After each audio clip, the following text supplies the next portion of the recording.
here in the city of Toronto.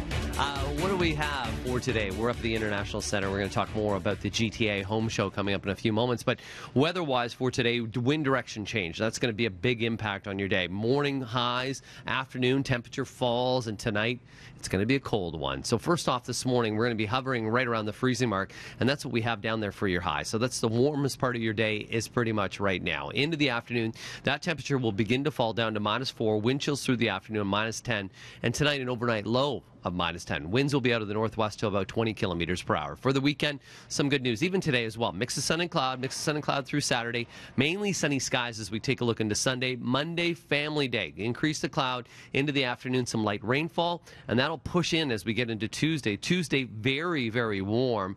And then as we work our way into Wednesday, we're going to see a little bit of some mixing potentially. And then as we take a look into Thursday, we'll get back into a mix of some sun and cloud and temperatures right around seasonal. Once again for today, morning highs through the afternoon, falling down to about -4, -10 through the overnight. Now it's over to look at your roads with Carrie. All right, well, not much happening right now. We're just seeing typical volume delays for a Friday on the westbound 401, so a little bit lighter than usual, but still busy off and on the West 401 from Morningside over towards about Kennedy Express and Collectors. But the rest of the drive still pretty good. There's a look at the Gardners. Still smooth sailing as you head into and out of the city. Not even spotting any delays just yet on the Toronto-bound QEW. Still moving at the limit. In Mississauga, remember that explosion closure that was going on for several days? Well, here, Ontario has finally reopened in both directions, but southbound traffic through that stretch from Hillcrest down to Dundas, it is reduced to one lane, but at least you can now get through. That's a look at your drive. I'll send it back to you, Melanie. A hit and run in Mississauga has left a 61-year-old woman dead, and now Peel police are on the hunt for the driver of a white vehicle that fled the scene. This happened just before 9 last night near Mavis and Derry. The woman apparently stepping out onto the street when she was hit by a small car. The victim was pronounced at the scene, and now Peel police are looking for a white compact car that will have damage to the front hood and windshield. They're asking for witnesses to come forward and for any businesses in the area to look through their security video. The leadership of Chief Mark Saunders is again being called into question as the Toronto Police Association launches an online vote to determine if its membership still has confidence in him. This vote is underway. It's going to continue until the 21st. Police Association boss Mike McCormick says in his first 6 weeks of this year alone, 81 officers have left the force. Last month, the union paid for a billboard above the Gardner Expressway, blaming Chief Saunders, Mayor Tory, and Police Services Board Chair Andrew Pringle for longer than normal wait times on 911 calls. People are calling and they're involved in domestic disputes, assaults, sexual assaults, where they are waiting hours and hours for police officers to arrive. And our officers, the first words out of their mouth are, "Sorry it took us so long."